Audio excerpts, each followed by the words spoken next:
Where your treasure is, there will your heart be also. God has hidden unlimited treasures in His Word. Every time we open it, we can discover a new treasure, or admire an old one. What will we find today? Let's dig in. Here's Carla Early with Treasure Hunt in the Word.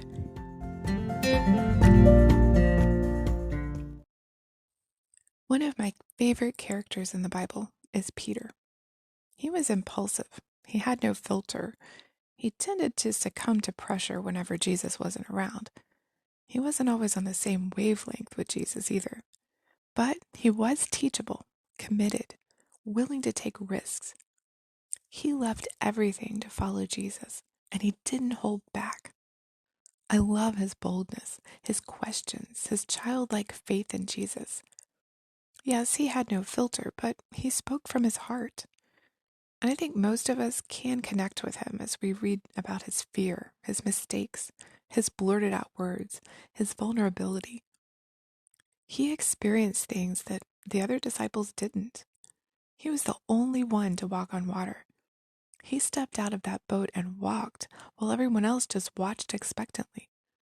Of course, he also sank because of his lack of faith, but he's the only person other than Jesus who actually walked on water. He was one of the 3 disciples Jesus chose to take with him to the mountain to see him transfigured. Yes, he blurted out something before thinking, but he saw Jesus in his glory and heard the voice of the Father saying, "This is my beloved Son. Listen to him." When Jesus asked, "Who do you say that I am?" Peter was the first to speak up. "You are the Christ, the Son of the living God." But he was also the one, just a few verses later, to whom Jesus said, "Get behind me, Satan. You are an offense to me, for you are not mindful of the things of God, but of the things of men." Because Peter had had the audacity to rebuke the Son of the living God. Peter was the one who drew his sword to protect Jesus when they came to arrest him, though Jesus told him to put it away. He was one of only 2 disciples who followed Jesus that night. Yes, he denied Jesus 3 times, as Jesus said he would. But the Lord personally came to him later and restored him, and charged Peter with feeding his sheep. At Pentecost, Peter was the one who boldly preached the sermon, informing the people that they had killed their Messiah.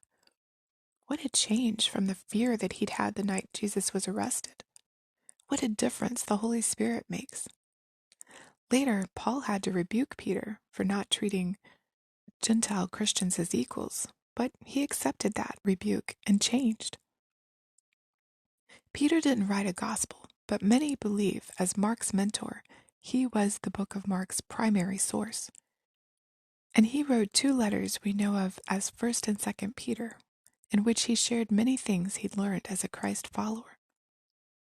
So what can we learn from Peter? Each story has so much to learn, it's impossible to put it all in one podcast. So I'll just tell you a few things I've been learning, and I'll let you do your own study of Peter to learn some more. I've learned that no matter how badly I've messed up, God can still use me. No, I'm not worthy to be part of His kingdom, but God uses willing, teachable hearts.